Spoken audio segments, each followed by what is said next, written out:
এই পৃথিবীর কোনো মানুষের 5 তলা একটা বিল্ডিং থাকতে পারে, 10টা ইন্ডাস্ট্রিজের মালিক হতে পারে, এমনকি গোটা পৃথিবীর সব সম্পদ যদি ওপেন করে বিক্রয় করো, আর বিক্রয় করে যদি এগুলো কোরআনের দাম দিতে চাও, আল্লাহর কসম করে বলতেছি সমস্ত কিছুর চাইতে হুয়া খায়রুম মিম্মা ইয়াজমাউন, আল্লাহর কোরআন হলো সর্বশ্রেষ্ঠ। চিল্লায় বলেন ঠিক কিনা?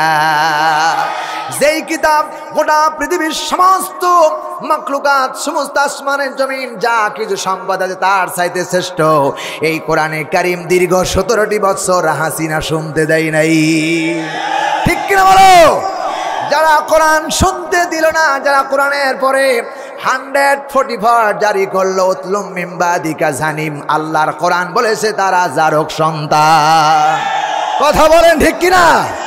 আল্লাহ কোরআন বলেছে তারা জারক সন্তান, অবৈধ সন্তান। অবৈধ সন্তান ছাড়া কোরআনের বাধা দিতে পারে না। এদের বিরুদ্ধে ডাইরেক্ট অ্যাকশন। কারা যে চাও তুই হাত তুলে আল্লাহ দেখাও। লিল্লাহে তাকবীর। আল কোরআনের আলো।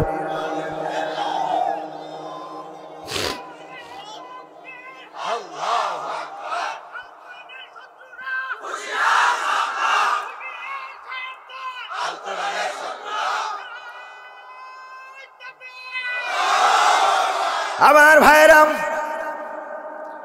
আল্লাহ রাব্বুল আলামিন শুধু এখানে শেষ করেন নাই, লা ইয়ামাসসুহু ইল্লাল মুতাহহারুন।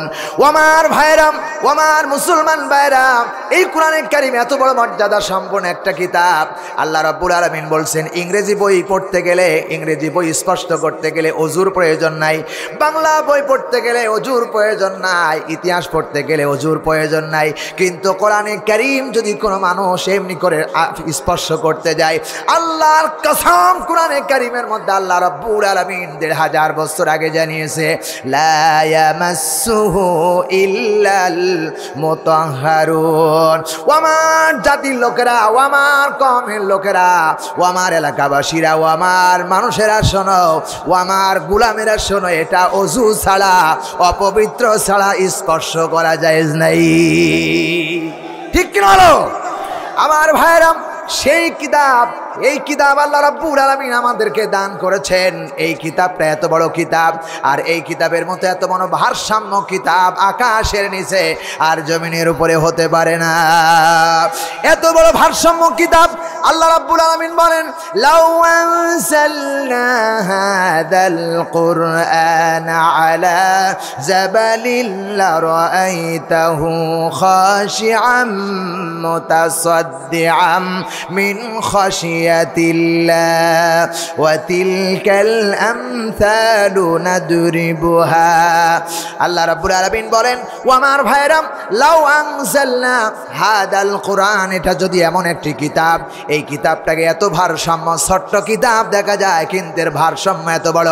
আল্লাহ রাব্বুল আলামিন 1500 বছর আগে বান্দাকে জানায় দিলেন, ও নবী শোনায়া দেন, ও নবী শুনুন, লাউ আনজালনা হাদাল কুরআন, এই কিতাবখানা যদি আমি আল্লাহ রাব্বুল আলামিন পাহাড়ের উপরে নাজিল করতাম, তাহলে পাহাড়টা কোরআনের ভার সহ্য করতে পারত না, পাহাড়টা ঠিসমিস হয়ে যাইত, একেবারে ধ্বংস হয়ে যাইত।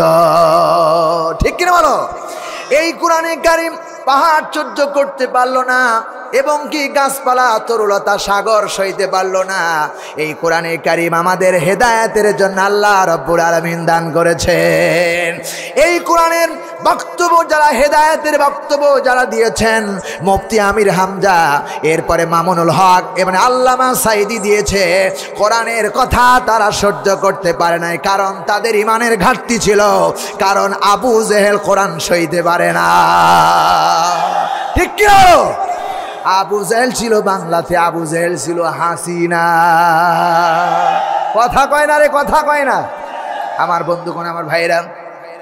আল্লাহ রাব্বুল আলামিন ছেড়ে দেয়, ছাড় দেয়, ছেড়ে দেয় না।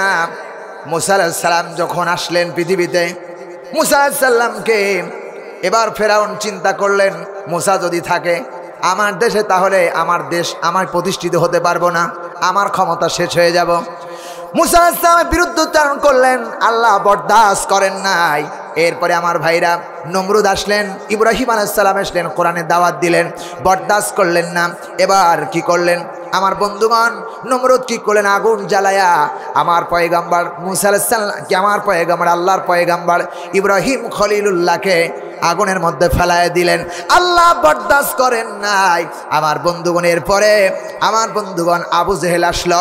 আবু জেহেল এসে আমার নবী কোরআনের দাওয়াত দিয়েছেন, কোরআন তিনি সহ্য করতে পারেন নাই, বাধা প্রদান করেছেন। আমার বন্ধুগণ নবীও চলে গেল। এখন আসলো নবীর ওয়ারিস আলেম ওলামা, মাওলানা দেলোয়ার হোসেন সাঈদী সাহেব সব বাংলার যারা প্রখ্যাত আলেমেরা কথা বলেছে। হাসিনা সইতে পারে নাই, ফেরাউন কোরআন সইতে পারে নাই, নমরুদ কোরআন সইতে পারে নাই। ফেরাউনের উত্তরসূরি বোঝা যায়, হাসিনা রক্তের মধ্যে পাওয়া যাচ্ছে। প্রিয় ভাই সব, কোরআন যারা বাধা দিয়েছে ইতিপূর্বে তাদের দেখুন তারা সইতে পারে না, আল্লাহ বরদাস্ত করে নাই। কেবলমাত্র আল্লাহ রাব্বুল আলামিন কয়েক সেকেন্ডের মাধ্যমে, কয়েক ঘন্টার মাধ্যমে আল্লাহ রাব্বুল আলামিন এই জাতি স্বৈরাচারকে বরদাস্ত করে নাই। আমার আবার বলেছিলেন, এমন একটি কথা বললেন, আমরা দেখতে পাচ্ছি পশ্চিম পূর্ব গন্নারে এমন একটি কালো মেঘের আভাস দেখা যাচ্ছে। ও আমার জাতির লোকেরা, আমি দেখতে পাচ্ছি বাংলাদেশের ভাগ্য আকাশে পূর্ব এবং পশ্চিম কন্যারে দেখতে পাচ্ছি কালো মেঘ জমা হচ্ছে। এমন অন্ধকার নেমে আসবে, যদি শক্তভাবে প্রতিহত না করতে পারো, এত আমাবস্যার রাত নেমে আসবে যেটা শুভসাদী খাওয়া সম্ভব হয়ে যাবে। চিল্লা কণ্ঠে কিনা? প্রিয় ভাই সব, 17টি বছর আমরা অন্ধকারে ছিলাম, আমরা প্রতিবাদ করতে পারি নাই। এক তরুণ আবু সাইদের জীবনের বিনিময় এদেশে সোনার বাংলাদেশে কোরআনের রাজ কায়েম করার তৌফিক দিলেন কে? আরো জোরে বলুন কে? আল্লাহ আছেন না? আল্লাহ আছেন কি না? আল্লাহ আছে। ফেরাউনকে যে আল্লাহ মারছে, নমরুদকে যে আল্লাহ মারছে, আবু জেহেলের বাড়ি যে পায়খানা বানায় দিল, সে আল্লাহ হাসিনার দৃশ্য দেখেছে, ঠিক কি না? আল্লাহ এমন নন, আল্লাহ কানা নন, আল্লাহ বুবা নন, আল্লাহ এমন সত্তা যিনি সব কিছু ওপেন দেখেন। চিল্লায় বলেন ঠিক না বেটি? আল্লাহ রাব্বুল আলামিন কোরআনে কারীমের ভিতরে স্পষ্ট ভাষায় বলেন, হুয়াল আউয়ালু ওয়াল আখিরু ওয়াস যাহিরু ওয়াল বাতিন ওয়া হুয়া বিকুল্লি শাইইন আলিম। সূরা হাদীদ 57 নম্বর সূরা 27 নম্বর পারা, প্রথম নম্বর রুকুর 3 নম্বর আয়াতে কারিমা এবং 4 নম্বর আয়াতে কারিমা বলছি। আল্লাহ রাব্বুল আলামিন বলেন, হুয়াল আউয়ালু, ইতিপূর্বে যা হয়েছে এবং যা পরে হবে, প্রকাশ্যে যেটা হয় আর গোপনে যেটা হয়, সেটার ব্যাপারে কেউ যদি না জানে, জানে একজন, তিনি কে? রাতের অন্ধকারে আলেমদের জন্য কি ষড়যন্ত্র করেছো, কেউ যদি না দেখে, কেবলমাত্র আরশে আজিমের মালিকের চোখে ফাঁকি দিতে পারো নাই। আল্লাহ এমন ক্ষমতাবান, কারণ সবাই ঘুমায়া থাকতে পারে, সবার চোখে ফাঁকি দিতে পারো, কিন্তু আল্লাহ রাব্বুল আলামিনের চোখে ফাঁকি দেওয়ার সুযোগ নেই। কারণ আল্লাহ রাব্বুল আলামিন বলেন, আল্লাহু লা ইলাহা ইল্লা হুয়া আল হাইয়ুল কাইয়্যুম লা তাখুযুহু সিনাতুন ওয়ালা নাওম। জোরে বলুন আল্লাহু আকবার। আল্লাহ রাব্বুল আলামিন বলেন সূরা বাকারা 2 নাম্বার সূরা 3 নাম্বার পারা 34 নাম্বার রুকুর আমার ভাইরা, আল্লাহ রাব্বুল আলামিন 34 নাম্বার আয়াতে কারিমা বলছি। আল্লাহ রাব্বুল আলামিন বলেন, আল্লাহু লা ইলাহা ইল্লা হুয়া, ইনি ছাড়া আর সার্বভৌমত্বের কোন ক্ষমতার মালিক নাই। চিল্লায় কোন ঠিক কিনা? আমার ভাইরা, তুমি তো আল্লাহর ব্যাপারে জানতে না, আল্লাহর ব্যাপারে বুঝতে না। তুমি তো একজন সাধারণ 56,000 বর্গ কিলোমিটারের দেশ চালিয়েছ, আর এই গোটা লোহ কলম আকাশ জমিনের প্রধানমন্ত্রী হলেন আমার আল্লাহ, ঠিক কিনা? প্রধানমন্ত্রী কে? আসতে বলুন না কে? আল্লাহ তাআলা সমস্ত গোটা পৃথিবীর প্রকাশ্য এবং অপ্রকাশ্য, গোপন এবং আল্লাহ রাব্বুল আলামিন সব বিষয় জানেন। কারণ হলো কি, আল্লাহ বলতেছে, বান্দা আল হাইয়ুল কাইয়্যুম, তিনি চিরঞ্জীব। সমস্ত কিছু শেষ হয়ে যাবে, সব মরে যাবে, কিন্তু আল্লাহ রাব্বুল আলামিনের মরণ হবে না। চিল্লায় কোন ঠিক কিনা? আসতে কয় না রে, ঠিক নেব ঠিক। আল্লাহ বলতেছে বান্দা শোনো, রাতের অন্ধকারে ঘুমায় গেল, সব বান্দা ঘুমায় গেল। যখন এদেশের স্বৈরাচারেরা রাতের বেলা দিনের ভোরটাকে রাতের বেলা করতেছিল, তখন আল্লাহ রাব্বুল আলামিন না ঘুমাইয়া লা তাখুযুহু সিনাতুন ওয়ালা নাওম, আল্লাহ বলে আমার কোনো তন্দ্রা নাই, আমার কোনো ঘুম না, আমি আল্লাহ দুই চোখে তার তামাশা দেখেছিলাম। ভাইয়ের আমার, যা কিছু হয়েছে বিশ্বাস করো আমার আল্লাহ তোমার সঙ্গে থেকে দেখেছেন। কারণ আল্লাহ অনেক দূরে থাকে না, আল্লাহ আমেরিকায় না, আল্লাহ লন্ডনে না, আল্লাহ কুয়েতে না।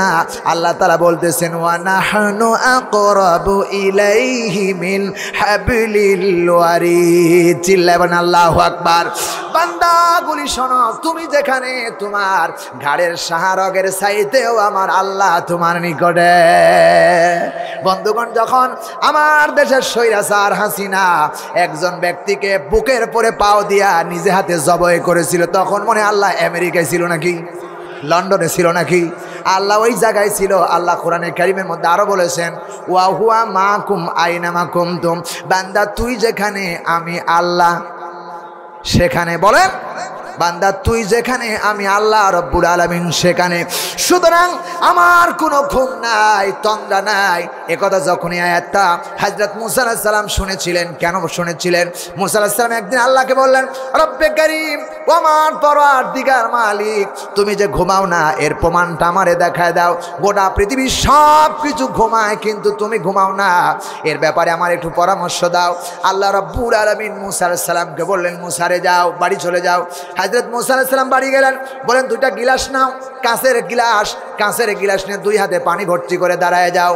পানি ভর্তি করে যখন দাঁড়ায় গেল, এবার আল্লাহ রাব্বুল আলামিন কি করলেন? ওয়া জাআলনা নাওমাকুম সুবাতা, আল্লাহ বলে বান্দারে আমি রাত বানালাম আর ঘুম বানালাম বান্দারে সুস্থ বানায় দেবার জন্য।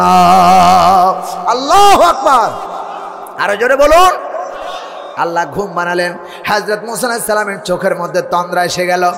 আল্লাহর পয়গম্বর মুসা আলাইহিস সালাম হাতের গিলাসটা এরকম দুই রকম ধরে আছেন আমার বন্ধুগণ, কিন্তু তন্দ্রা এসে যখন গেছেন, তন্দ্রা আসার সঙ্গে সঙ্গে হাতের গিলাস কখন পড়ে গেছে টের পান নাই। মাটিতে পড়ে যাওয়ার পরে শব্দ হয়েছে এবং গ্লাসটা ভেঙে গেল। হযরত মুসা তাকায় দেখলেন আহারে দুই হাতের গিলাস, একটাও গিলাস আমার নাই। হযরত মুসা তাকায় দেখেন পানি তো বটের কথা, গিলাস তো বটের কথা, সব ভেঙে টুকরা টুকরা হয়ে গেছে। হযরত মুসা চিৎকার দিয়ে বললেন আয় আল্লাহ, বুঝতে পেরেছি তুমি ঘুমাও না। আমি মুসা একটু ঘুমানোর কারণে হাতের গিলাসগুলো পেড়ে ভেঙে শুকনো হয়ে গেল। তুমি আল্লাহ যদি ঘুমাতে, আমার বিশ্বাস এই আকাশ আর জমিন সব কিছু লন্ড ভন্ড হয়ে যাইত। ঠিক কিনা বলেন? আল্লাহ রাব্বুল আলামিন বলেন ওয়ালিল্লাহি মা ফিস সামাওয়াতি ওয়া মা ফিল আরদ ওয়া কাফা বিল্লাহি ওয়াকিলা। জোরে বলুন আল্লাহু আকবার। আস্তে বলেন কেন আল্লাহু আকবার? বিসমিল্লাহির রহমানির রহিম।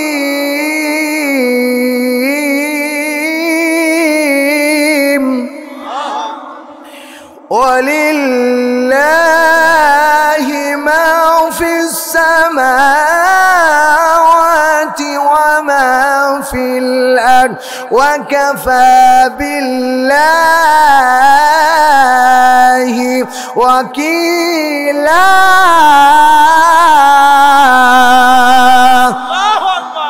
وكفى بالله وكيلا। জোরে আওয়াজ দিয়ে আপনি আল্লাহু আকবার।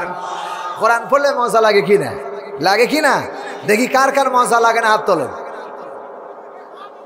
বলেন আলহামদুলিল্লাহ। আপনারা আবেগে তুলেছে, আমি বুঝতে পেরেছি আজকের মাহফিল আল্লাহর দরবারে কবুল হবেই হবে। চিল্লাবেন ঠিক না?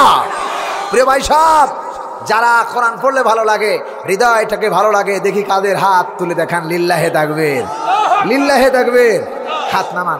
যখন আমার দেশের প্রখ্যাত হাফেজ কোরআন নাজমুস সাকিব যখন কোরআন শরীফ তেলাওয়াত করে, মনে হয় যে হৃদয়টা মোমের মধ্যে কোরআনের নূর বাজতেছে। চিল্লায় বলেন ঠিক কিনা? যখন তেলাওয়াত শুরু করে দিল, নাজমুস সাকিব বলবো নাকি একটু? নাজমুস সাকিব তেলাওয়াত করতেছে। أعوذ بالله من الشيطان الرجيم بسم الله الرحمن الرحيم الرحمن علم القرآن خلق الإنسان علمه البيان الرحمن علم القرآن خلق الإنسان علمه البيان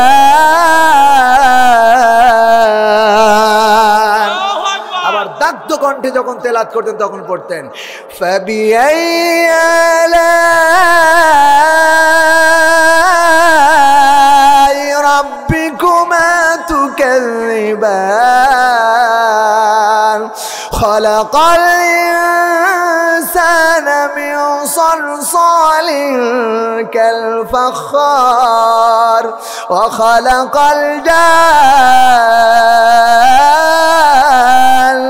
من مارج من نار فبأي آلاء ربكما تكذبان চিৎকার দিয়ে আওয়াজ দেবেন আল্লাহু আকবার।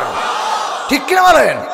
নাজমুস সাকিবের তেলাওয়াত আপনারা শুনেছেন, কি মজার কিতাব। আহা, তেলাওয়াত করলে মনে হয় হৃদয়টা প্রাণটা একবারে শান্ত হয়ে যায়। চিল্লা বলেন ঠিক কিনা?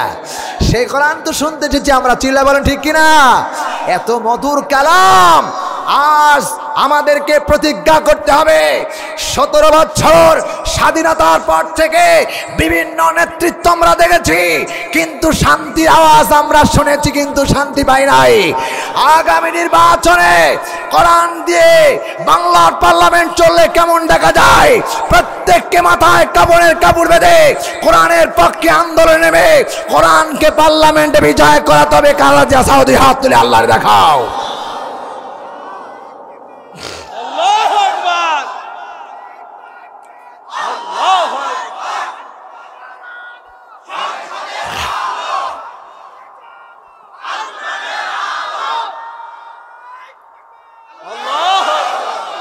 আমার বন্ধুগণ, কোরআন ছাড়া শান্তি আশা করা যায় না, ঠিক কিনা বলো?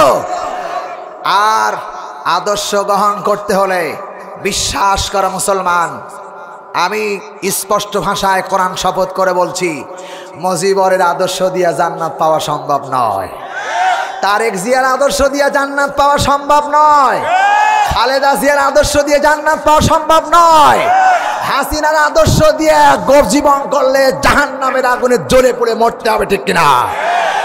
আদর্শর মধ্যে সবারই ভুল আছে, কিন্তু একজনার নেতৃত্ব মানতে হবে, একজনার আনুগত্য করতে হবে, যার আদর্শ মানতে হবে। ১৫০০ বছর আগে যার কথা আল্লাহ কোরআনে বলে দিয়েছেন, লাকাদ কানা লাকুম ফি রাসূলিল্লাহি উসওয়াতুন হাসানা। কোন মানুষ যদি ভালো হতে চাও, আদর্শবান হতে চাও, নেতৃত্ব তার আনুগত্য করো যার নামের লকাব উসওয়াতুন হাসানা। সব আদর্শ তোমাদের জন্য মডেল হয়ে আছে আমার রাসূল। সুবহানাল্লাহ বলেন। আহা, কোরআনে বললেন, এরপরে আল্লাহ তাআলা বললেন, কি লকাব দিলেন? ওয়া ইন্নাকা লাআলা খুলুকিন আযীম।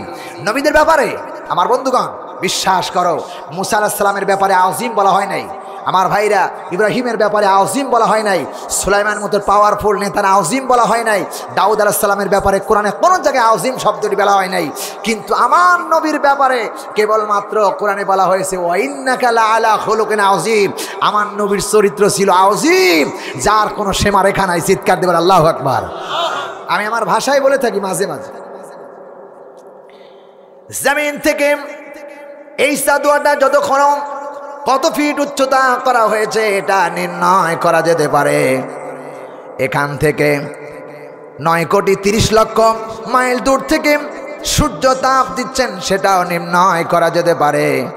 এরপরে আমার বন্ধুগণ এখান থেকে প্রথম আসমানের দূরত্ব 500 কোটি বছরের রাস্তা, এটাও নির্ণয় করা যেতে পারে। প্রথম আসমান আর দ্বিতীয় আসমানটা আল্লাহ রাব্বুল আলামিন এমন করে তৈরি করেছেন, প্রথম আসমানের তুলনায় দ্বিতীয় আসমানটা আল্লাহ এত বড় বানাইছেন। বিজ্ঞান গবেষণা করে করে বলছি আমার ভাইয়েরা, কিতাব গবেষণা করে বলছি। ওয়াস-সামাআ রাফাআহা ওয়া ওয়াদাআল মিজান। আল্লাহ বলেন আমি 7 আসমান বানিয়েছি এবং মানদণ্ড তৈরি করেছি, দাড়িপাল্লা তৈরি করেছি। আমার দেশের একটা প্রতীকের নাম দাড়িপাল্লা, ঠিক কি না? আমার দেশের একটা প্রতীকের নাম দাড়িপাল্লা। কোরআনে দাড়িপাল্লা কথা আছে বলে আমার দেশের ইসলামী দলের এটা গ্রহণ করেছে। আমার পোস্টার, আমার প্রতীক সাধারণ প্রতীক নয়, কোরআনের ঘোষিত প্রতীক। চিল্লা বলেন ঠিক কি না? এটা আমাদেরকে বিজয় গ্রহণ করতে হবে। প্রিয় ভাই সাহেব, আমি বিশ্বাস করলাম মিজান কায়েম করেছেন আল্লাহ রাব্বুল আলামিন। একটা নয়, দুইটা নয়, 7টা আসমান তৈরি করেছেন। এখানে শেষ নয়, প্রথম আসমানের তুলনায় দ্বিতীয় আসমানটা এত বড় করে আল্লাহ রাব্বুল আলামিন বানালেন। আটলান্টিক মহাসাগরের ভিতরে কোনো ব্যক্তি যদি একটা মার্বেল ছুঁড়ে মারে, তাহলে ওই আটলান্টিক মহাসাগরের ভিতর থেকে ওই মার্বেলটাকে আর খুঁজে পাওয়া সম্ভব নয়। প্রিয় ভাই সাহেব, আল্লাহর নবী বলেন আমি নবুয়তের চোখে যেদিন আল্লাহর সঙ্গে দিদার করার জন্য যাচ্ছিলাম, হযরত জিবরাইল আমিন আমাকে বারবার দেখাচ্ছিলেন। আমি লক্ষ্য করে দেখি প্রথম আসমান এখান থেকে 500 কোটি বছরের দূরত্ব রাস্তা। এরপরে দ্বিতীয় আসমানটা যদি প্রথম আসমান দ্বিতীয় আসমানের পেটের মধ্যে ছেড়ে দেয়, দরিয়ার ভিতরে যেমন মার্বেল হারায় গেলে খুঁজে পাওয়া সম্ভব না, ওই দ্বিতীয় আসমানের মধ্যে প্রথম আসমান খুঁজে পাওয়া সম্ভব না। এত বড় আসমান আল্লাহ তৈরি করেছেন। এখানে শেষ নয়, এই দুইটা প্রথম এবং দ্বিতীয় আসমান দুইটারে মিলাও, একত্র করো। দুইটারে মিলায়া একত্র করলে যত বড় হবে, দুইটারে একটা বানাইয়া ওইটারে তৃতীয় আসমানের মধ্যে নিক্ষেপ করো। মার্বেল যেমন সাগরে হারায়া যায়, দুইটা আসমান তৃতীয় আসমানের মধ্যে খুঁজে পাওয়া যাবে না। এমন করে করে আল্লাহ রাব্বুল আলামিন সপ্ত আসমান বানিয়েছেন। এরপরে আল্লাহ রাব্বুল আলামিন বলতেন এটাও নির্ণয় করা যেতে পারে। আমার ভাইরা, আমার বন্ধুগণ, আমার এই রকম বাংলাদেশ, শুধু বাংলাদেশের মতো বাংলাদেশ নয়, এরকম 28টি রাষ্ট্র, 195টি রাষ্ট্র স্বাধীন, আর এখনো স্বাধীনই হয় নাই। এরপরে নদী নালা খাল বিল, এরপরে পাহাড় পর্বত, সব কিছু মিলাইয়া গোটা পৃথিবীর তুলনায় 13 লক্ষ গুণ বড় করে আল্লাহ সূর্যটারে বানিয়েছে।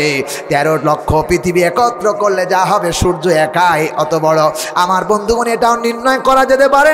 কিন্তু আল্লাহ রাব্বুল আলামিন বললেন ও আমার জাতির লোকেরা, ও আমার এলাকার লোকেরা, শোনো, আমি আল্লাহ রাব্বুল আলামিন তোমার নবীর চরিত্র এত বড় করেছি। ওয়া ইন্নাকা লাআলা খুলুকিন আযীম। তোমার নবীর চরিত্র মাপার মতো কোনো ফিতা বা যন্ত্র কেউ কিয়ামত পর্যন্ত আবিষ্কার করতে পারবে না।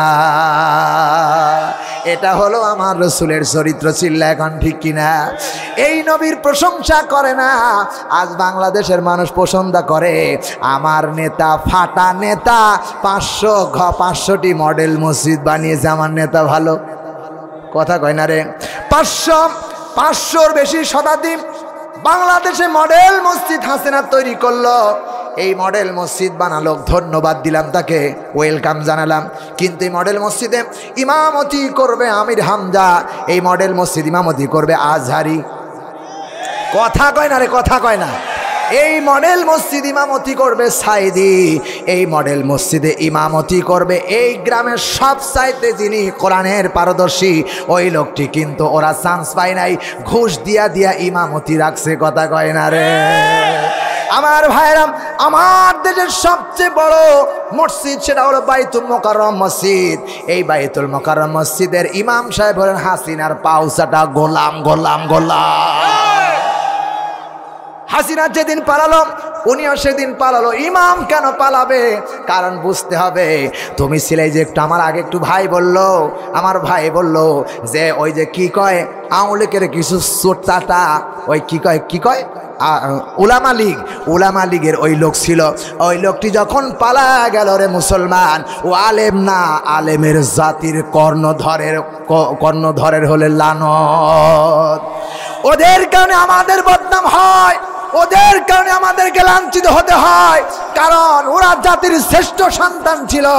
হাসিনার গোলামি করে, আল্লাহর গোলামি না করে তার পাওসাটা গোলাম হয়ে যাবার কারণে আল্লাহ তাদের মান সম্মান নষ্ট করেছে। ঠিক কিনা বলো আমার ভাইয়েরা? সুতরাং উদারত আহ্বান জানাতে চাই, ইন্নাল্লাহা লা ইয়াখফা আলাইহি শাইউন ফিল আরদি ওয়ালা ফিস সামাই।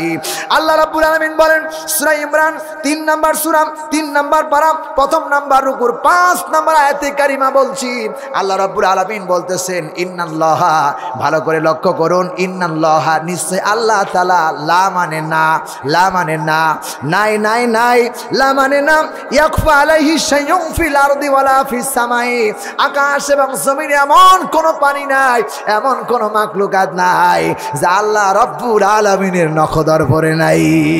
ঠিক কিনা বলেন? আল্লাহ আছে, আল্লাহ সবার কৌশল জানে। সুতরাং তুমি কি করেছো?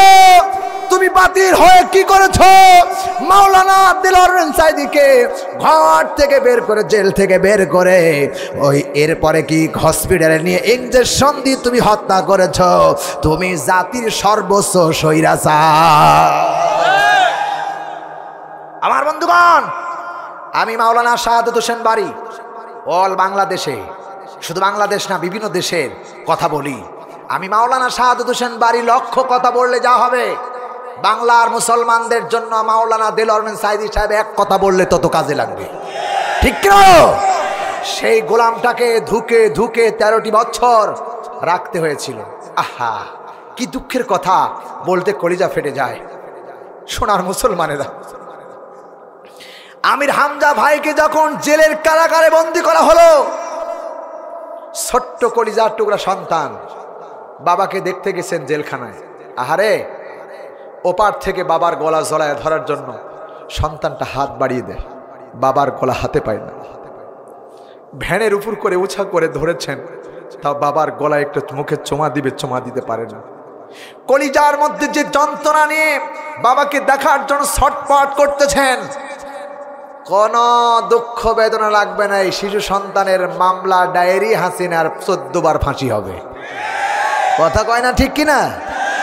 একজন নিষ্পাপ আলেমকে যেভাবে বন্দী করে রেখেছ, আর একজন নিষ্পাপ কলিজার টুকরা সন্তানকে বাবা পর্যন্ত আদর থেকে, চিনর থেকে, মায়া থেকে বঞ্চিত করেছ, কিয়ামতের দিন জবাব দিতেই হবে, দিতেই হবে। এতে কোনো সন্দেহ নাই।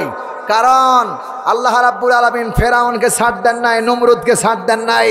আল্লাহ কোরআনে কারিমের মধ্যে বলেছেন, ইয়ালামু খাইনাতাল আয়ুনি ওয়া মা তুখফিস সুদূর। কতবার তুমি আলেমদের দিকে বাঁকা নজরে তাকিয়েছ, কতবার তুমি নজর দিয়ে আলেমদের উপরে অত্যাচার করেছ, সব আল্লাহর নখদর্পণে আছে। কথা বলে না? ঠিক কিনা? আমার মতো শাহাদাত হোসেন বারীকে অন্তত 6টা মাস আমার সন্তান, আমার স্ত্রী, আমার বাবা, আমার মার মুখ দেখতে দেয় নাই। আমি শাহাদাত হোসেন বারী 6টা মাস এই বাতিলের স্বৈরাচারেরা আমাকে বাড়ি দিতে দেয় নাই। আমার বাবা কাঁদতেছেন, আমার মা কাঁদতেছেন আমার সন্তানকে দেখার জন্য। আমি যখন বাড়ি থেকে বের হই মাহফিলের জন্য, তখন আমার বাবা, আমার মা আমার পাশে দাঁড়িয়ে থাকে আর বলে, বাবা দিনকাল ভালো না, কথাবার্তা সেভাবে বলো। আহারে, মায়ের কত মর্যাদা, মায়ের কত দাম, মা যে কত জিনিস, কত বড় নিয়ামত, যার মা বেঁচে আছে সেই জানে। লক্ষ্য করে কথা বলে। 6টি মাস আমার আব্বার চোখের পানি ঝরেছে, 6টি মাস আমার মায়ের চোখে পানি পড়েছে, 6টি মাস আমার সন্তানের মুখে চোখে পানি পড়েছে, 6টি মাস আমার স্ত্রীর চোখে পানি পড়েছে। এই কান্না আল্লাহ বরদাস্ত করে নাই, এই কান্না আল্লাহ বরদাস্ত করে নাই। এই কান্নার কারণে আল্লাহ রাব্বুল আলামিন আজ শেখ হাসিনাকে পালাতে বাধ্য করেছে। তবু যদি ভালোভাবে পালাতো, স্বৈরাচার গোপনে পালিয়েছে। কথা কয় না? ঠিক কিনা? বিশ্বাস করো, পালায়া বাঁচার কোনো জায়গা নাই, পালায়া বাঁচায় কোনো জায়গা নাই। এত বড় জঘন্য অপরাধ করেছ। বাংলাদেশে কোনোদিন নাম শুনি নাই আয়না ঘর, বাংলাদেশে আয়না ঘর বানিয়েছ। আমি এখানে যারা বসে আছো হাজার জনতা, আমি তোমাদের লক্ষ্য করে বলছি, কে আওয়ামী লীগ করো, কে বিএনপি করো, কে জাতীয় পার্টি করো, কে জামাত ইসলাম করো, কে আহলে হাদিস করো, কে আহলে সুন্নাহ করো, কে হানাফি করো, কে হাম্বলি করো, এটা দেখার বিষয় নয়। আমাদের সংবিধান এক, কোরআন চিল্লায় বলো ঠিক কিনা? সংবিধান কোরআনটাকে পার্লামেন্ট দিতে হবে। আমার দলের নেতা নয়, আমার বাবা যদি কোরআনের বিরুদ্ধে কথা বলে, আমার স্ত্রী যদি কোরআনের বিরুদ্ধে কথা বলে, শক্ত হাতে ওয়াগলুজ আলাইহিম, তার দাঁত ভেঙে ফেলতে হবে। আল্লাহ কোরআনে বলেছে, কথা বলেন ঠিক কিনা? ওর দাঁত ভেঙে দিতে হবে। তাই বাংলার তরুণ যুবকেরা খেপেছিল, ওর দাঁত ভেঙে ফেলেছে। কথা কয় না, কথা কয় না? ওবায়দুল কাদের বলেছিল খেলা হবে, খেলা হবে, খেলা হবে। আমি যেদিন পালানোর জায়গা পাবো না, সেদিন মির্জা ফখরুল আলমগীরের ঘরে আশ্রয় নেব। আজ কোথায়? কথা কয় না রে, কথা কয় না। সব ষড়যন্ত্র মোকাবেলা করেছে আল্লাহ। লা খয়রা কাসিরিম মিনহুন্না, লা খয়রা কাসিরিম মিনহুন্না, আয়াতটা মনে হচ্ছে লা খয়রা কাসিরুম মিন, সরি বলতে গেলে ভুল হতে পারে, গুনাহ হইতে পারে। আল্লাহ বলছে লা খয়রা ফি কাসিরিম মিন নাজওয়া। আল্লাহ পাক বলেছেন, সত্য কথা বলছি, লা খয়রা ফি কাসিরিম মিন নাজওয়া। আল্লাহ বলেছেন রাতের বেলায় তুমি কারো বিরুদ্ধে ষড়যন্ত্র করবা, কারো বিরুদ্ধে তুমি ঢেল দিবা, তোমার পাতের পরে, তোমার পিঠের পরে, তোমার ঘরের পরে পাথর পড়বে। ঠিক কি হলো? আলেমদেরকে তুমি ঘরে থাকতে দাও নাই, আজ তোমাকে আল্লাহ ঘরে থাকতে দেয় নাই, মামুর বাড়ি দিল্লি গিয়ে পড়তে হয়েছে। ঠিক কি না? আল্লাহ আছেন, আল্লাহ আছেন, এটা বিশ্বাস করতে হবে। যারা বিশ্বাস করো না যে আল্লাহ নাই, তার ঈমান নাই। ঠিক কি না? আর যারা বিশ্বাস করো আল্লাহ আছেন, তাদের ঈমান পাকা আছেন। আল্লাহ একদিন বিচার করবে। এই যে আমার ভাই একটু আগে বলে গেলেন, আলাইসাল্লাহু বিআহকামিল হাকিমিন। আরে তুমি ট্রাইব্যুনাল সাজিয়েছে, আলেমদের অন্যায় করেছো, শাপলা চত্বরে যা করেছো, আল্লাহর ট্রাইব্যুনালের আদালতে তোমারও বিচার ওইভাবেই করা হবে, দুনিয়াতেই করবে। আমি আহ্বান করতেছি বাংলাদেশের অন্তর্বর্তী সরকার ডক্টর ইউনূসকে ধন্যবাদ জানাই, এবং তাকে আহ্বান করতেছি বাংলাদেশের এই স্বৈরাচারকে বাংলাদেশে নিয়ে জনগণের মধ্যে ফেলাইয়া দাও। ওরা বলছে খেলা হবে, আমরা খেলার জন্য ফুটবল খেলার জন্য পায়ে জুতার মোজা দিয়েছি, ওদেরকে এখন ফুটবল বানাবো। কথা কয় না ঠিক কিনা? এই ফুটবলের দরকার আছে না নাই? ফুটবল বানাতে চাই, কিন্তু ফুটবল তো আর মাঠে নাই। ফুটবল এখন মামুর বাড়ি দিল্লি গিয়ে আছে, মার্কস পড়ে আছে। আহা, কি অন্যায়টা না করেছো, কি অন্যায়টা না করেছো বন্ধুগণ আমার। বাংলাদেশের 500 শতাব্দীর বেশি মডেল মসজিদ হয়েছে।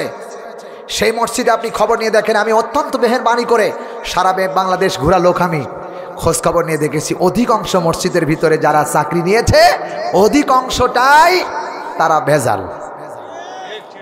কুষ্টিয়া সদরে আপনার একটা মডেল মসজিদ হয়েছে, সেই মসজিদের সভাপতি হলো একজন ব্যক্তি, আওয়ামী লীগের একজন নেতা। তো ওই নেতার একটা ভাগ্নে আছে কোরআনের হাফেজ এবং টাইটেল পাস মাওলানা। তো মামা যখন সভাপতি, ভাগ্নি চিন্তা করছে এই এত বড় একটা মডেল মসজিদ হয়েছে, চাকরিটা আমারই হবে। তো একদিন মামাকে ডাক দিয়ে বলতেছে, মামা একটা কথা বলবো। বলতেছেন বলো। বলে মামা আপনি তো এই মসজিদের সভাপতি, আপনার উপরে কেউ কথা বলতে পারবে না, আপনি যা বলবেন তাই হবে। বলে হ্যাঁ আমি যা বলবো তাই হবে, কারণ আমি একজন বাংলাদেশের গভর্নমেন্টের একজন নেতা এবং এই মসজিদের সভাপতি, আমি যা বলবো তাই হবে। তো উনি বিনয়ের সাথে বলছে, মামা চাকরিটা যদি আমার হতো তাহলে আমি তো আপনার ভাগ্নে, আপনারও লাভ হতো আমারও লাভ হতো।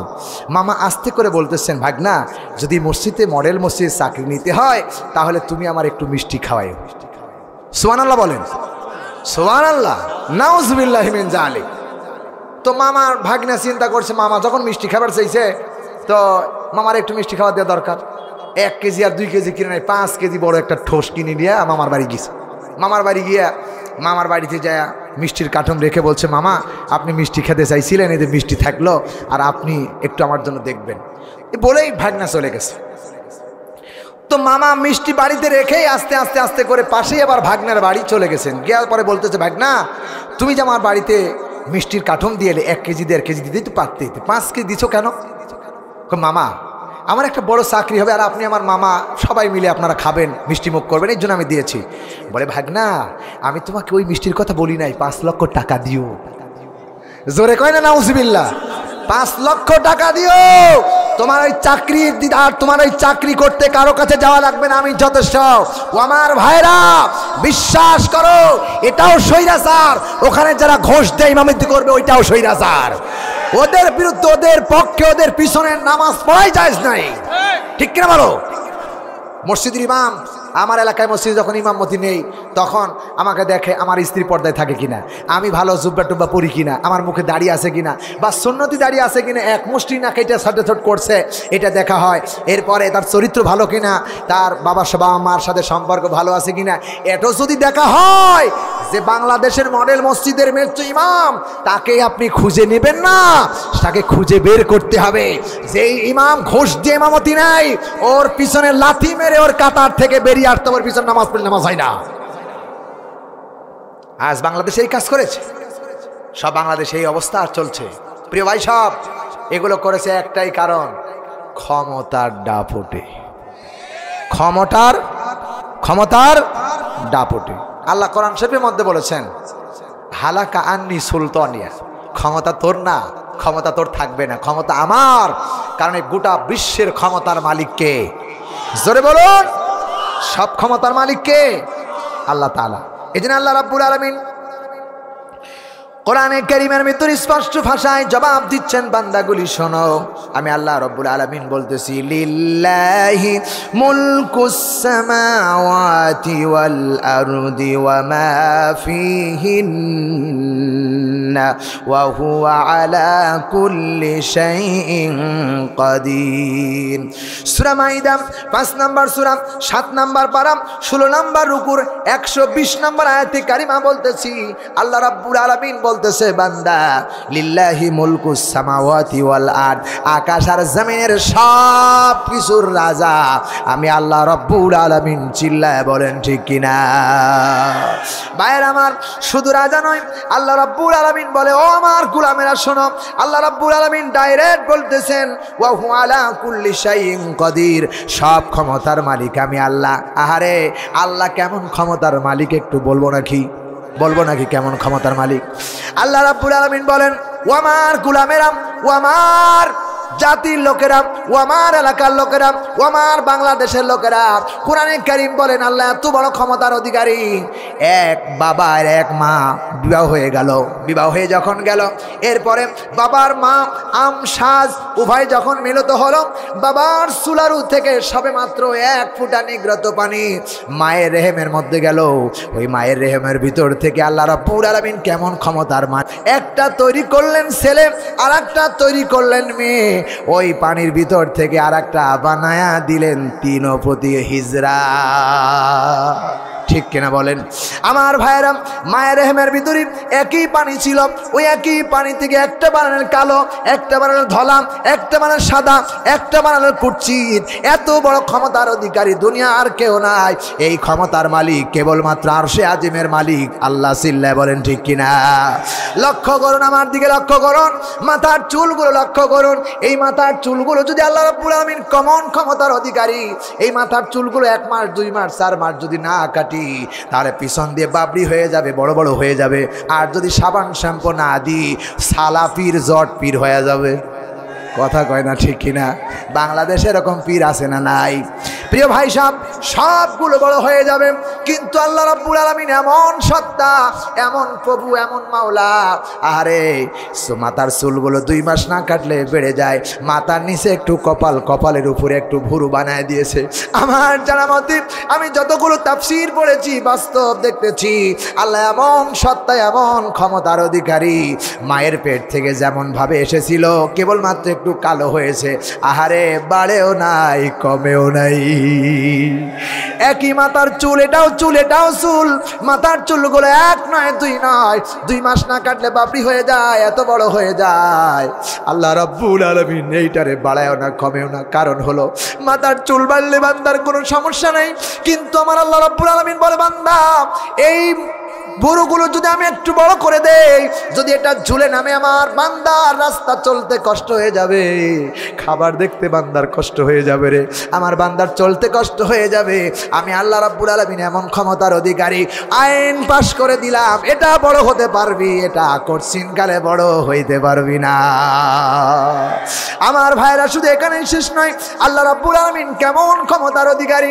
আল্লাহ বলতেছেন, বান্দারে নাক বানালাম একটা, ছিদ্র দিলাম দুইটা, কেন দিলাম একটু বিবেক দিয়ে কাড়া করে কান শোনো।